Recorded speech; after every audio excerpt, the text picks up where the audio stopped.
Welcome to Iceberg Ahead. On September the 10th, a young man was murdered in Utah because he represented Christian values and discussed them in public. This news spread far and wide in the United States and even in Europe as the media are talking about this event. What happened? Who was Charlie Kirk and what is currently happening in the United States? I have invited the well-known speaker, Pastor Dr. Conrad Vine, to discuss this, and I would like to thank you very much for taking your time to discuss this topic and help us to understand what's happening right now in the United States. It's a pleasure to be with you today and also with your viewers. Thank you for having me. My pleasure.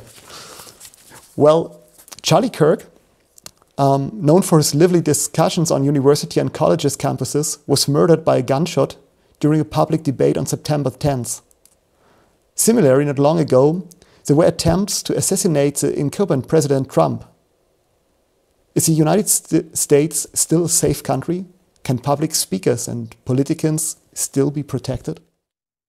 I think it's a great question, particularly as we've seen an uprise in politically inspired violence in the last couple of years. There were 2 assassination attempts on President Trump before he was re-elected. There has been this killing of Charlie Kirk. In Minnesota, just recently, a couple of politicians were shot dead in their homes. And so there seems to have been a recent rise in politically inspired violence. I would say this to those watching, that you can come to America and you can raise a family here and live a perfectly normal life. And other than on a police officer, never see a gun in your entire life. And these killings seem to be targeted at political leaders. But you can live a normal, regular life here in America without a significant fear of gun violence. There are parts of the country that are plagued by gun violence. For instance, the south side of Chicago, where you have a lot of gangs fighting for control of the drug trade. But outside of those areas, America is in many ways a peaceful country. But politicians are becoming targets, and they're becoming targets because there is an ideological polarization taking place. In the 1970s and 80s and 90s, the era of President George Bush Sr. and President Bill Clinton, the Republicans and the Democrats, they disagreed on a policy level, but their basic worldview was the same. And they believed in America and in our Constitution and Bill of Rights and Declaration of Independence. But what's happened in America from the time of President Obama onwards is we now have 2 different worldviews in our political world. We have the traditional American view, the patriotic nationalist view, and then we have the critical theory inspired view of America, which is that America is fundamentally evil. Its original sin at birth was the sin of slavery. You find that in the 1619 Project from critical race theory. And therefore, what needs to happen is America needs to be burnt to the ground and a whole new state created, a state where our rights are given us by the state. They're not inalienable rights from God as listed in the Declaration of Independence. And we have a Marxist state and an atheist state. And so what we're seeing in America is political polarization with 2 fundamentally incompatible worldviews. And societies have gone through these in different times in the past. You know, in Russia, after the Bolshevik Revolution of 1917, there was a civil war between the whites and the reds, between those who supported the old imperial system and those who supported the Bolsheviks. And so when you have this kind of ideological polarization in a society, as we have in America today, it is not surprising that some people are going to take to violence to kill off their opponents. And that is tragically what we saw with the murder of Charlie Kirk just a few days ago. Mm-hmm. I mean, we see this in Europe as well, with a lot of violence ongoing these days. But for us, it was always so that the United States are a pretty safe country, the country that stays for freedom. The people can live peacefully together. And in Europe, of course, I know because of our political movements, it becomes more violent day by day here. with a lot of murder ongoing, these things. Well, it's an interesting point you raised there because Alexander Solzhenitsyn, one of the greatest thinkers of the 20th century, he saw the evil in the heart of the Soviet Union. And he wrote about this and he said that it is ideology which gives evildoers their necessary justification. And people who want to do evil, they will look for an ideological excuse, and they will commit their evil in the name of an ideology because that ideology gives them permission to be evil.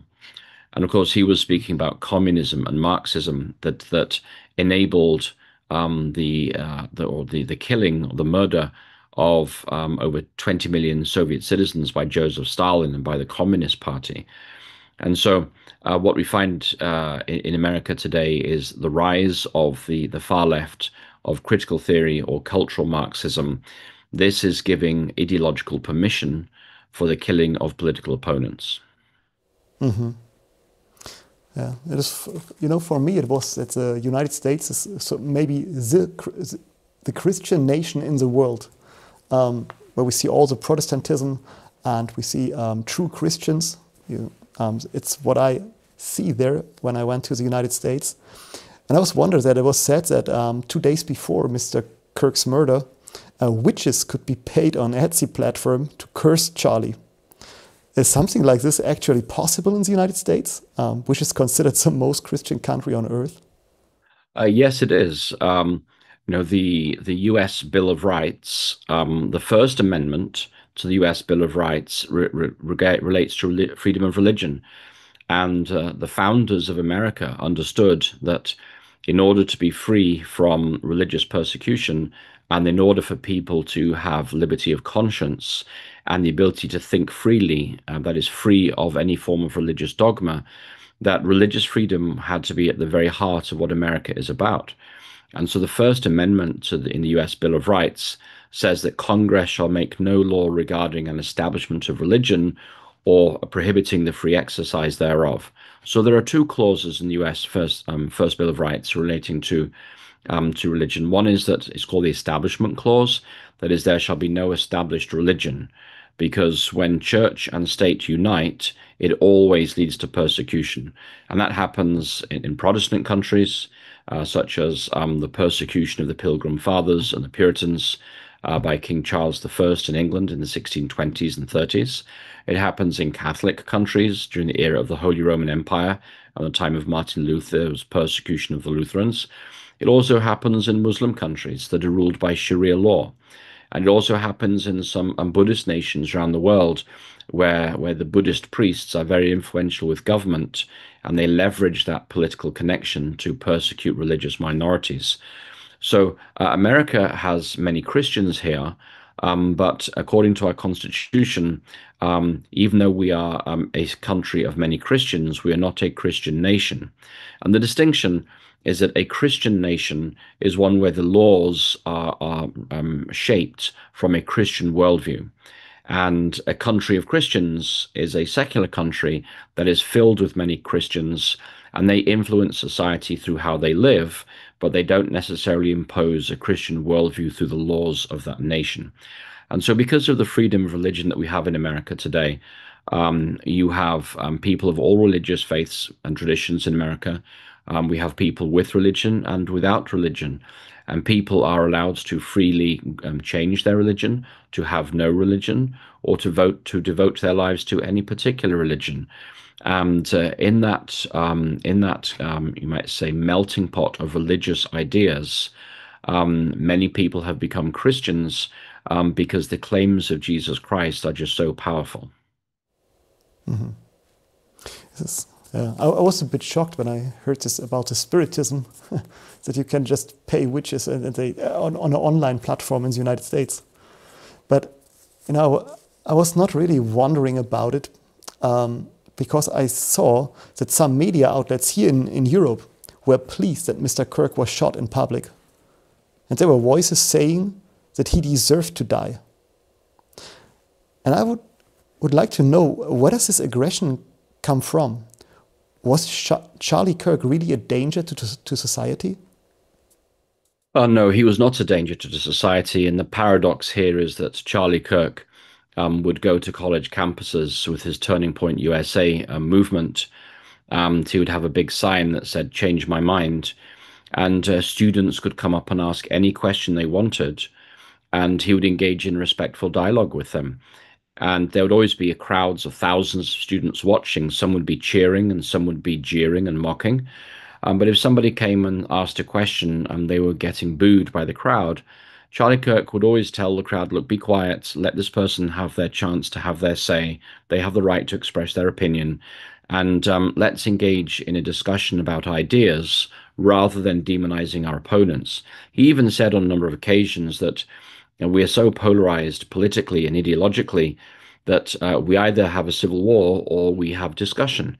And so he was promoting civil discussion as a way of finding a resolution to some of the ideological differences that people are facing today. But you ask, where does this aggression come from? And I think that the deeper reality is that there is a spiritual war going on.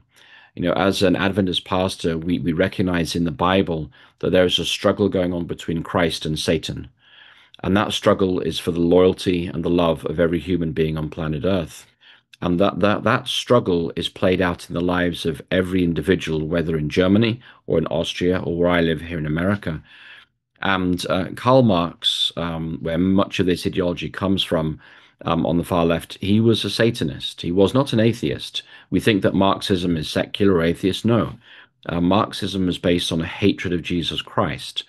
And so when Karl Marx died, and there was no Marxist revolution in the West, Marxist philosophers, they came from Germany to America in the 1930s. They became known as the Frankfurt School of Philosophy. They were promoting cultural Marxism in America. And Marx had analyzed society through the lens of economic disparities, where you have the bourgeoisie, that is the factory owners, they control the proletariat, the workers. And Marx called for a revolution of the proletariat to overthrow the bourgeoisie, and everybody would own the means of production together. Well, that Marxist worldview has evolved in America to what we call cultural Marxism, to where society is viewed through the prism of power differentials. And you have a pyramid of oppression. So if you are a straight, white, male Christian, you are at the top of the social pyramid. You are guilty of oppressing everybody else. So you're guilty of oppressing women. That's known as misogyny. You're guilty of oppressing the LGBT community, lesbian, gay, bisexual. That's called homophobia. You're guilty of oppressing the trans community. That's known as transphobia. And you're guilty of heteronormativity, as the language is. And you're also guilty of Islamophobia. And so the role of an activist in society is to overturn those power differentials within society through social justice warriors. And so the violence predominantly in America is coming from the far left. It's coming by people who are inspired by Marxist ideology or cultural Marxism. And this ideology does not believe in God, does not believe there is anything inherently wrong with murder because it is atheist. There are no Ten Commandments. There is no "Thou shalt not murder" in the eyes of the far left. There is no moral absolute. There is no final judgment. Everything is relative, and so you have the slogan "by any means necessary" being used on the far left to justify the killing of their political opponents. And so a lot of the celebration of the death of Charlie Kirk is coming from people on the far left, and they're celebrating because Charlie Kirk was a very effective evangelist for the gospel, and he was very, very effective in public debates. And people would come into these public debates, whether it would be in Oxford, in the student union in Oxford, or on public college sector campuses in America, and they would ask these kind of gotcha questions, trying to make him look like he was uneducated, and he always had a good answer. And he was wanting people to deal in reality and facts. And in particular, he annoyed the LGBTQ community and perhaps the trans community more than anybody else. And so when he would ask people, what is a woman? And people could no longer define what is a woman. Somebody may say, "I'm a feminist and I fight for equal rights for women in society." His first question would be, "Well, what is a woman?" And the person couldn't answer that because ideologically they cannot answer it from a cultural Marxist perspective. And so he says, "So you're fighting for the rights of something you cannot define." And people would laugh at this. But he was killed because he was very effective at showing how detached from reality the far left ideologies have now become. And so he was silenced because he was effective, he was a compelling speaker, and he was leading many young people to Christ. And he Mm. wasn't just debating the far left, he was also promoting the gospel. And for Charlie Kirk was very much an evangelical in his Christian perspective. He believes that everybody needs a personal encounter with the Lord Jesus Christ in order to be saved, that we need to confess our sins and receive Jesus as our Lord and Savior, to accept that he died on Calvary in my place and for my sins, and we will receive the gift of salvation. And he was very effective at sharing the gospel on secular college campuses, and many young people were turning to Jesus Christ through his ministry. So, as an effective evangelist and as an effective destroyer of left-wing ideology, Charlie Kirk was creating many enemies, and the celebration of his death is really an expression of the fact that there is a battle between Christ and Satan going on, and those who are in alignment with Satan and his ideologies were delighted to see Charlie Kirk dead. Hmm. Hmm. I know that Charlie Kirk, he was a true Christian. He had his own radio show. He stood up for conservative values. I know that he supported Donald Trump during his election campaign. He helped to ensure that the so-called swing states voted for Trump. And when I look back, I can say I enjoy watching the debates with Charlie Kirk. And I consider him to be an honest, devout Christian. What would you say? What was his mission? Well, he founded Turning Point USA, and the mission statement of Turning Point USA was to promote principles of freedom, free markets, and limited government. So he was a classic conservative, you might say. In America, the Democrats believe that the solution to society's problems are bigger and more broad-ranging government programs. That means they want to tax more so they can spend more. And historically, the conservative view has been that society is best solved, the societal problems are best solved when individuals act on a Christian basis, and therefore we need limited government because government generally doesn't do, when they offer a program, it generally doesn't do what it's intended to do. So he was promoting principles of freedom, that is free speech and freedom of conscience and liberty of conscience, the ability to speak your mind, the ability to change your religion and to have no religion. He was speaking in favor of free markets because he recognized that the single largest cause of lifting billions of people out of poverty in the last 100 years was not government programs, but it was free market economics. And he was a proponent of limited government. But he was also a born-again and very devout Christian. And when he went on campus, his events were a mixture of political activism and evangelical evangelization going on simultaneously at the same time. And this was very appealing. And you rightly state that he helped President Trump win in 2024. And I think the way he did that was he swung the young adult vote towards President Trump. So in 2020, 56% of young men voted for President Biden. And in 2024, 56% of men voted for President Trump. And for women, there was almost another, young women, a 10% swing from Biden to Trump. And that swing in the youth vote helped Trump win all of the swing states in the United States national election in November 2024. So he was very influential politically, and his podcasts, his clips on the internet were watched millions of times by young men in particular. And I think that he was very influential among young men because in some ways in America we have a fatherhood crisis. We have very high levels of divorce.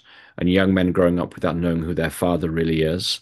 And so people such as Jordan Peterson and Charlie Kirk were offering a coherent biblical worldview for young men, helping them to understand where they are in society and what their role in society is. Um, uh, they were helping them, young men, to understand this because many young men, particularly college-age men, they have distant fathers or absent fathers. And so Charlie Kirk and Jordan Peterson in particular have been very influential in shaping the millennial young men and turning them from Marxism back to a more conservative outlook. Mm-hmm. Mm-hmm. Well, I know that some people here in Germany, also in the United States, they have compared already Charlie Kirk with Martin Luther King. Because they say they were people, they want peace and they want freedom. And they were acting, or they were, they were fighting for good things. So they compare these people, Charlie Kirk and Martin Luther King. Now, I don't know Martin Luther King that well that I can say it's comparable. But I know that Charlie Kirk, he leaves behind a young widow and 2 children. His wife Erica takes over now the leadership of Turning Point USA. What kind of organization is this? Is this an NGO or is this from the government? No, Turning Point USA is a private nonprofit. It has, before Charlie Kirk's death, it had about 850 national chapters on college campuses across America. It was primarily aimed at young adults on college campuses. And so it had over 850 chapters, and one of its roles was to register people to vote. And so both right and left in America have big get out the vote campaigns. They want to register people to vote for the elections. And so Turning Point USA was engaged in voter registration, getting young people engaged and in the voting process. But they were also holding events all across the country that were promoting freedom of conscience and freedom of speech and free markets, and those concepts among young adults. Because many of our college campuses in America are very left-wing. You know, they are filled with professors who have a cultural Marxist worldview. They promote diversity, equity, and inclusion. And so Charlie Kirk's movement called Turning Point USA was, you might say, the antidote to that Marxist worldview. And he was promoting conservative values and Christian values on college campuses nationwide. And since his death, there have been, I think, over 18,000 requests on different college campuses all across America to open new Turning Point USA chapters. So the paradox is that in killing Charlie Kirk, I think that Charlie Kirk has become even more of an influential figure in American society and the principles for which he stood. And his social media accounts, I heard the other day that his Instagram page went from 2 million to 20 million followers after his death. And so people are now watching his videos and saying, well, this guy made sense. And people who never heard of him before, or people who maybe accused him of racism or sexism or misogyny, they're now watching his videos more closely and realizing that what the media said about him was not necessarily true. And while it is true that he said many provocative things, he always had a rationale for it. And generally, his rationale was quite sound. Mm-hmm, mm-hmm. I felt the same when I watched his debates. Now you spoke about these the movement in the university, on the campuses of the colleges. And they say that there's the LGBTQ agenda is very strong there. Even the I would call it neo-Marxism, maybe the new kind of Marxism that went through the US, and we'll see at the colleges there. May I ask you, how strong is this counter movement against Charlie's message in the United States? Is this organized? Yeah, it's a great question. So just some historical background. President Obama was the one who really promoted critical theory and LGBTQ rights. It was under President Obama in 2015 that same-sex marriage was recognized as a constitutional right by the US Supreme Court. And in 2016, President Obama sent out a letter to every public school in America called the Dear Colleagues letter. That's what it's known as, in which he stated that the US government was now going to treat gender the same as sex.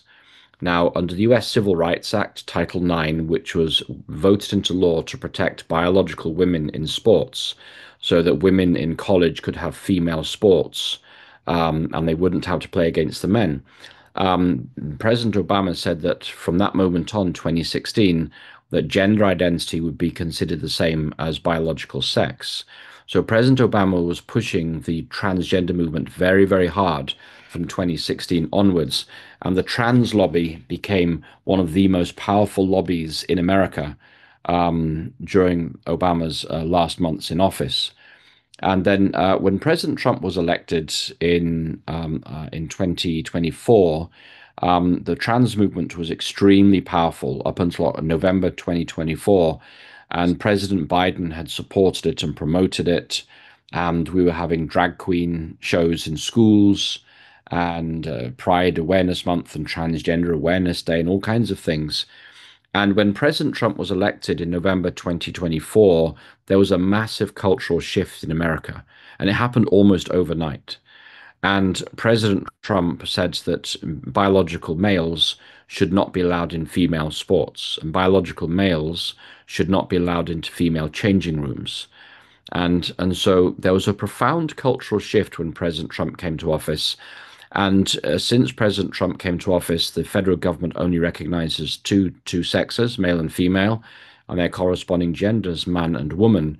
And the federal government doesn't recognize any of the other genders of the transgender movement.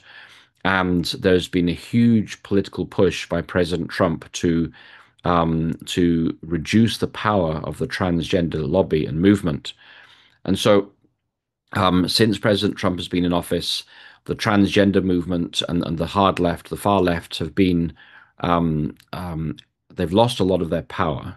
It's a huge loss of power, and society is rejecting much of what they say. And so there's a swing, a cultural swing in America taking place right now, and it's a bit like, as you say, the death of Martin Luther King, because we can look back now at Dr. Martin Luther King's death in 1968 it was, and we can say that his death did change America. The idea that a child should be judged not by the color of her skin, but by the content of her character. That basic principle of Martin Luther King Jr. Took a deep root in the American psyche, and his death was a turning point that really helped bring the Civil Rights Act to fruition, with the Fair Housing Act and the Civil Rights Act and the Fair Voting Act. Those were three major legislations that came through in the late 1960s that were a result of the civil rights movement. And so at the moment in America, we are in a moment of cultural change. And just as when Martin Luther King died, everybody realized society was changing, but nobody quite knew where it was going to go. We're in that moment today. And maybe in 10 years' time, we can sit down and we can say, okay, this is what happened after the death of Charlie Kirk. But at the moment, we're still living through that change. And it's unclear exactly where that change is going to go. What we can say so far is that there has been a massive rejection of the hard left. There is a turn towards a form of evangelical Christianity. The churches have been filled across America since Charlie Kirk's death. Young men in particular are returning to churches in numbers not seen for many years.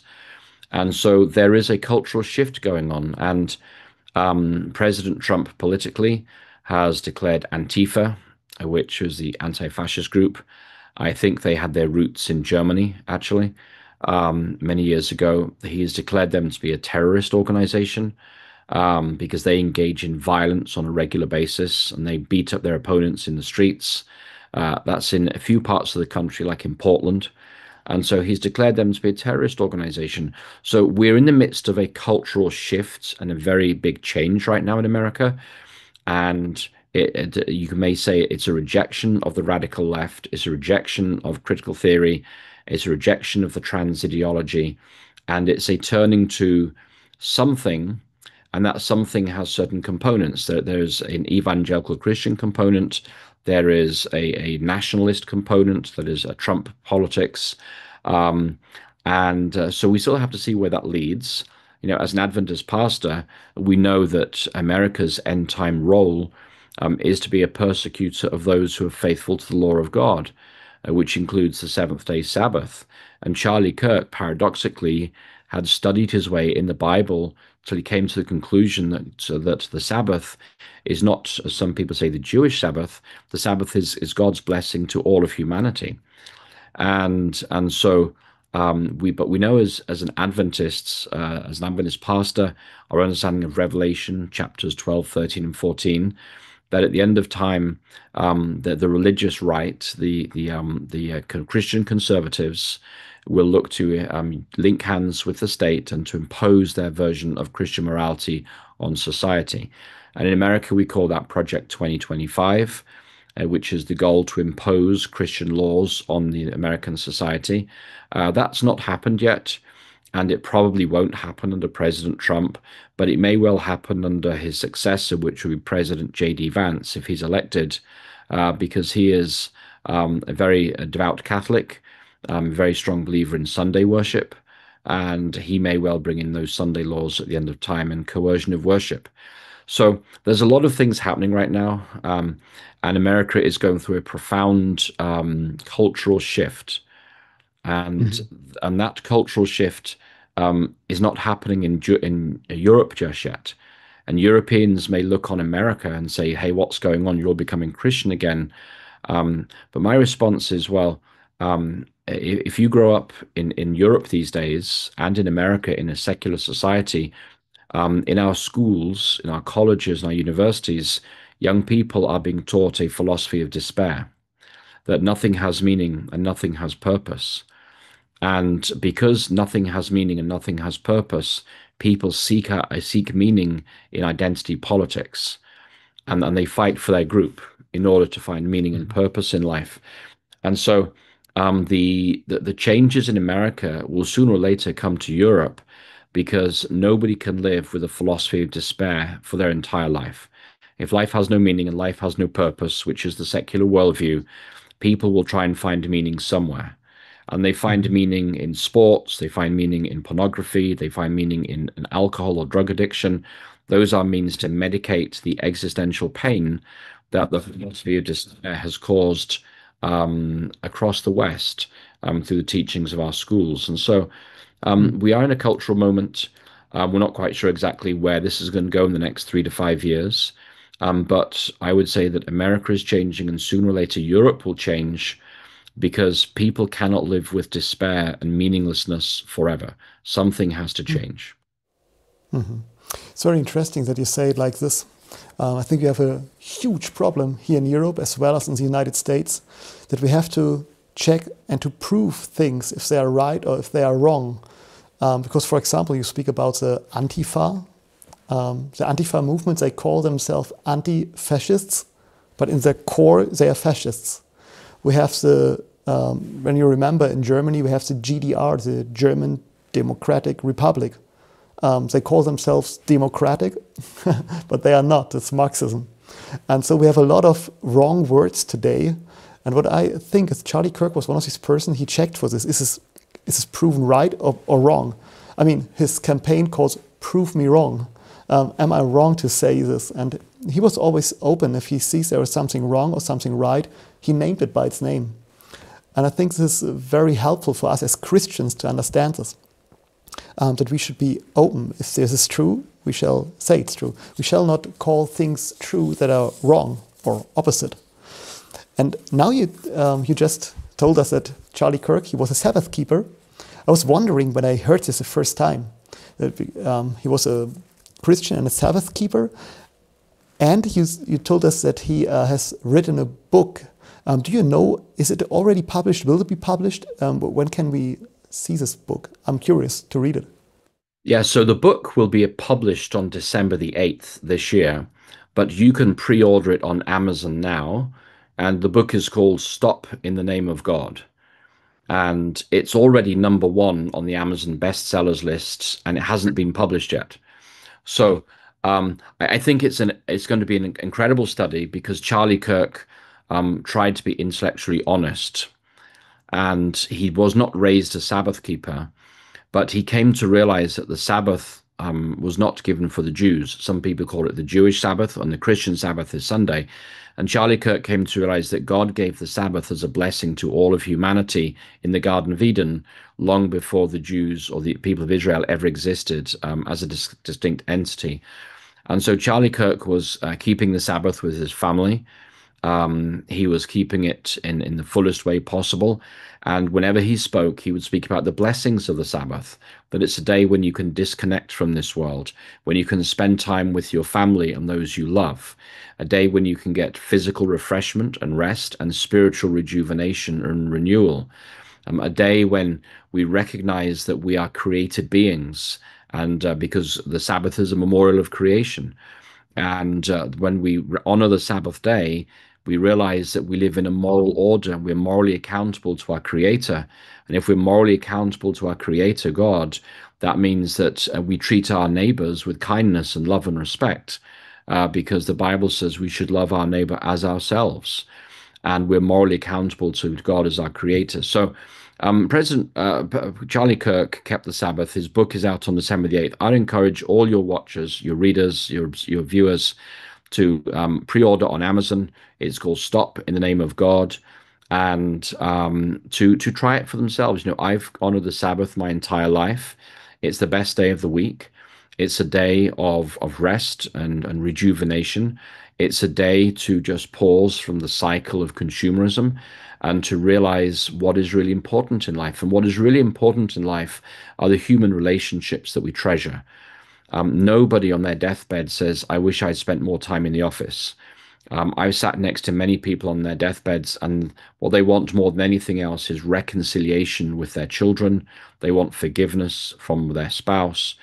They want to die with a sense of peace. And the Sabbath is God's means for bringing us time with Him and time with our loved ones. And Jesus modeled for us how to keep the Sabbath. He said it is lawful to do good on the Sabbath. And by that, he meant the Sabbath is a day to bless your community, to visit the sick, to pray for the discouraged, to lend a helping hand to somebody who's in trouble. And if we all were to honor the Sabbath as Jesus modeled for us, society would be a far better place.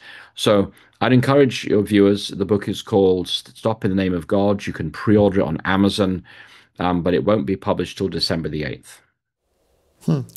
Thank you very much. I'm curious to read it, especially about the Sabbath topics from Charlie Kirk.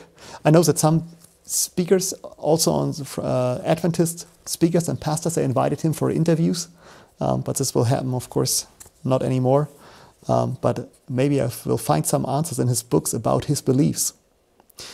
Now, many prominent speakers attended Charlie's funeral a few days ago. Erica Kirk's words brought tears to my eyes, but Donald Trump, J.D. Vance, Tucker Carlson, and many other speakers also praised young Charlie Kirk for his service and his message. Many called him a martyr, and the president himself posthumously awarded Charlie Kirk the Medal of Freedom. Well, I know that the Medal of Freedom was only given very rare, for example, to Desmond Doss or people like this. What does this award mean? Who gets the Medal of Freedom? So the U.S. Presidential Medal of Freedom is the highest civilian award that can be given in the United States. It's given to people who make a significant contribution either to world peace, to U.S. security, or to cultural or other significant endeavors.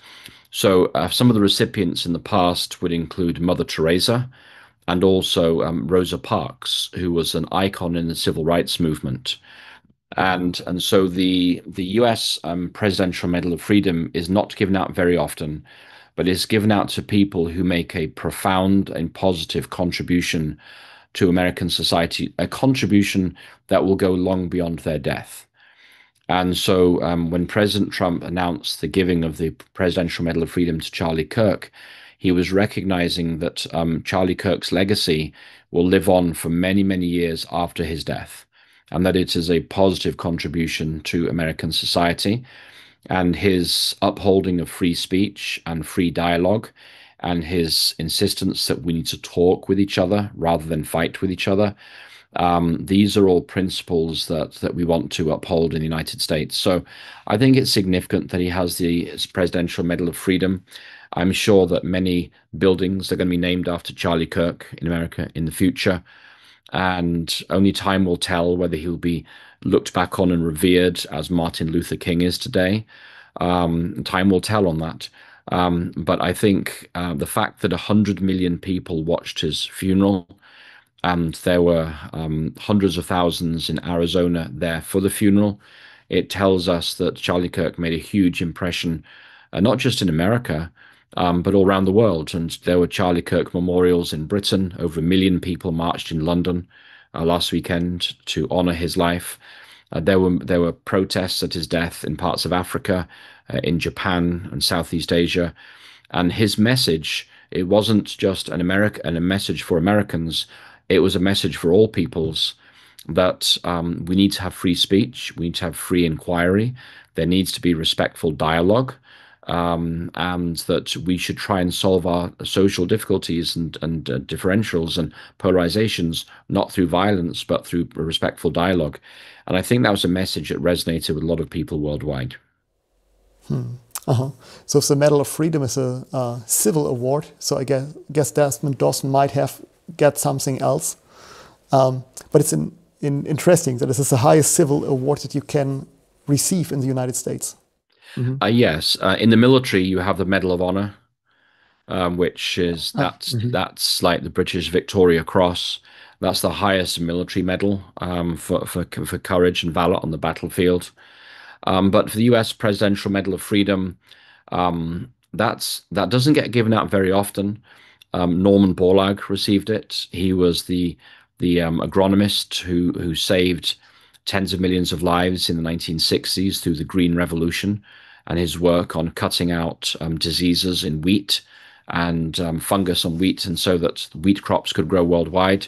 I think Nelson Mandela received the Presidential Medal of Freedom, and Mother Teresa and Rosa Parks. So the people who receive the Medal of Freedom are those who are recognized not just in America, but many of them are recognized globally as being very significant figures who initiated positive changes socially all around the world. Well, it seems like that Charlie Kirk's life has a big impact in society, not only in the US, but worldwide. Now, I have seen that on his funeral, many prominent politicians expressed their desire to continue Charlie's work and lead the US in a new direction. What does this mean for the US politics? Will it have an impact?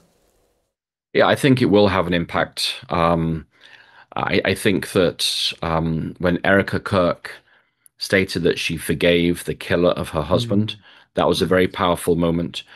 I think that if you look historically, for instance, in the Troubles in Northern Ireland in the 1960s and 70s and 80s, when the victims offered forgiveness to the perpetrators of the violence, that was a very effective moment in bringing peace and reconciliation across warring groups. I remember there was a bombing in Armagh, and a father lost his young child, and he forgave the killers live on the BBC, and it was a very, very powerful moment.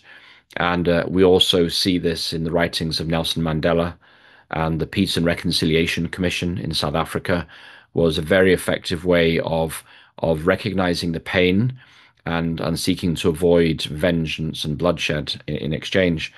And so in America, we've had some instances where a white racist would go into an African-American church and kill people because they were African-American. And whenever we have those events happen, the family have often offered forgiveness to the killer.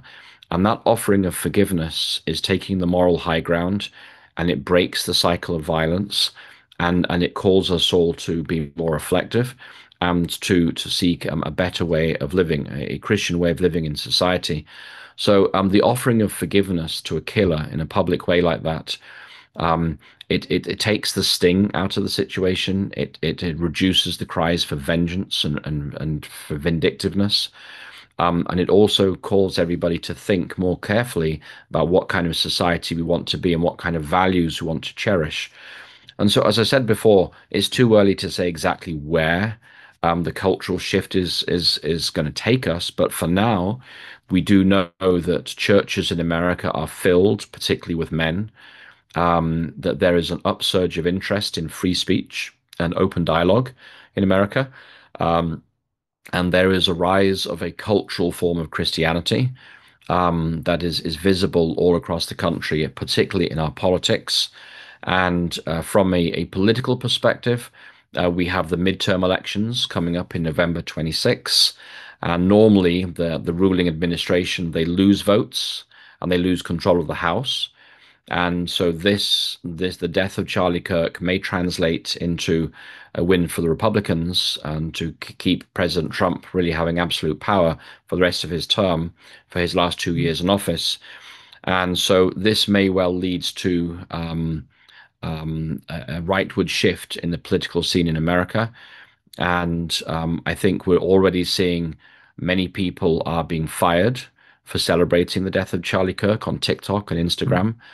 And I mean, I think it's t tens of thousands of people have been fired by their employers who are horrified that anybody would celebrate the death of another human being. And we're also seeing large numbers of people leave the Democratic Party because they say the Democratic Party is associated with political violence. And so we are seeing political shifts in America right now because of this killing and the aftermath. I think we'll also see a cultural shift, and that will be to a form of cultural Christianity. And that's what we're seeing right now.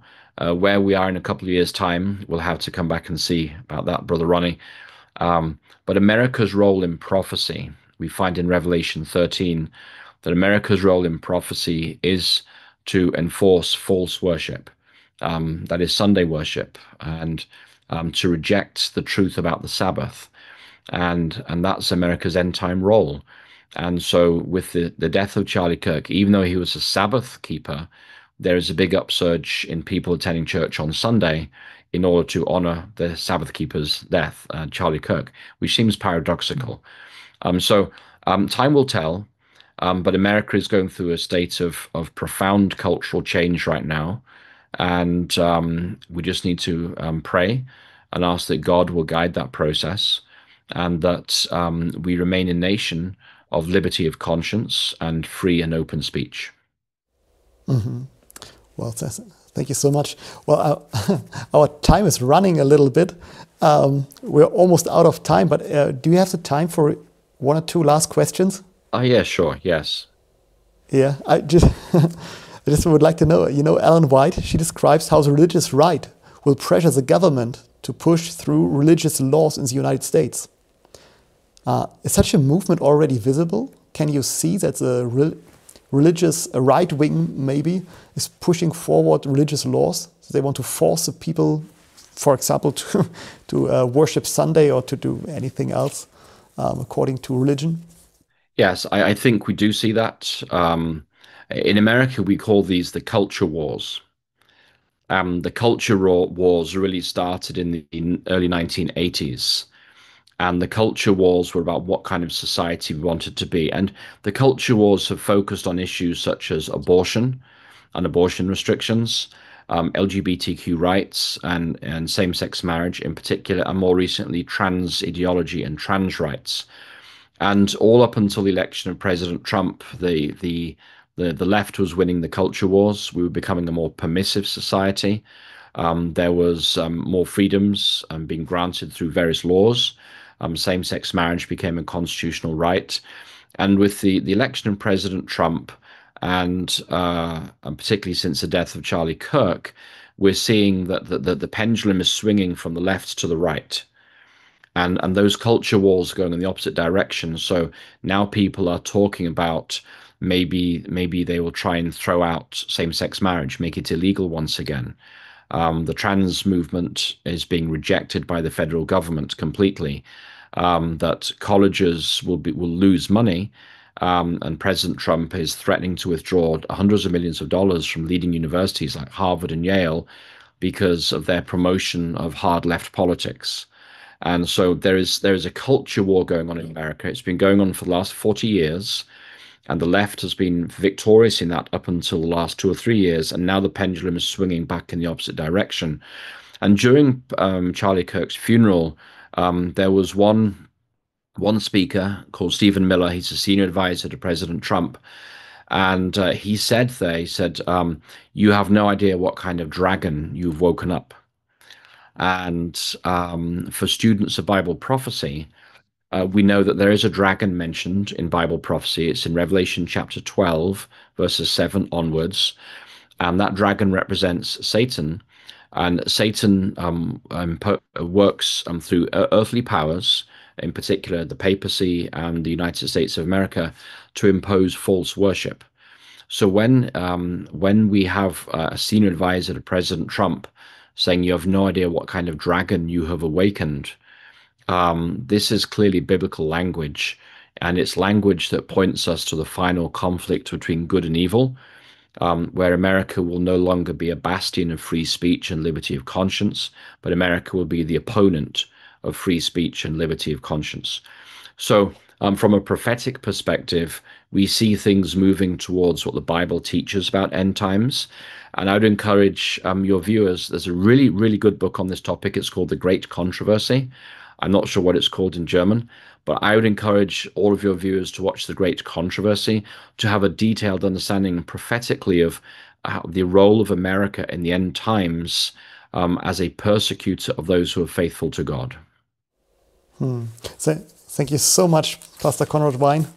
This is, I'm very thankful to listen to you and to give us advice and to help us to find where we stay in time today and what is happening, what is right now ongoing.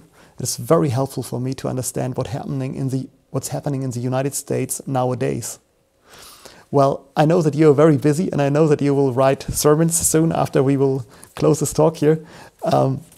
I know that you're a church elder, you're a pastor, and you have your own ministry. Well, may I ask you, if people want to see more of you, want to see your sermons, want to see your topics, where can they find you in the internet? Okay, so thank you very much. Yes, I have a preaching ministry. It's called As a Needle to the Pole, and the website is AN, then the number 2, then P. That's short for As Needle to the Pole. So an2p.org, O-R-G. And you can follow me there, and people can make a donation online. And on YouTube, my hashtag is just @ConradVine. And so if they go to youtube.com and then they type in @ConradVine, you'll see my YouTube channel, which is Dr. Conrad Vine. And I have videos in about 10 languages there. And I even have a German language channel as well. So some of my sermons are in German, and they are AI versions of my English. It may look like I speak perfect German, my dear friend, but actually it's just AI that's doing the translation for me. But they can follow me at Conrad Vine on YouTube, and my website is an2p.org. Well, thank you so much, Pastor Conrad Vine. It was a pleasure to have you here. It was very interesting to listen to you. And thank you for giving us guidance and also for giving us understanding about what's happening right now in the United States and what about the death of Charlie Kirk. Thank you. And to all of you, thank you for being with us. And thank you that you could watch with us this very interesting topic. God bless you, and see you next time. Bye-bye.